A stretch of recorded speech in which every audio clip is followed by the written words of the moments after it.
Peshawar metro bus منصوبہ مزید تاخیر کا شکار، افتتاح کی نئی اور ختمی تاریخ کا اعلان کر دیا گیا۔ پشاور ریپڈ بس ٹرانزٹ منصوبے میں مزید 1 مہینے کی ڈیڈ لائن دینے کی درخواست کی گئی ہے۔ کنسٹرکشن کمپنیوں کی جانب سے ریج 1، ریج 2، ریج 3 پر کام مزید تیز کر دیا ہے۔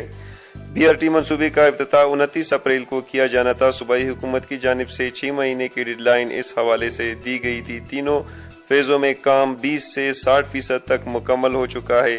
ذرائع نے بتایا ہے کہ کنسٹرکشن کمپنیوں کے کام پر چینی کمپنیوں سمیت دیگر اہم اداروں نے اطمینان کا اظہار کیا ہے۔ BRT منصوبے کی 20 مئی تک مکمل کر لیا جائے گا اور 21 مئی سے پشاور میں ریپڈ بس منصوبے کا کام مکمل ہونے کے بعد بسیں شروع کر دی جائیں گی۔ ریپڈ بس منصوبے میں 1 مہینے کی ڈیڈ لائن دینے کی درخواست کی منظوری صوبائی حکومت کی جانب سے دی جائے گی۔ ریپڈ بس منصوبے میں کنسٹرکشن کمپنیوں کی جانب سے ریج 1، ریج 2 اور ریج 3 پر گارڈز کی فراہمی کا کام بھی شروع کیا ہے۔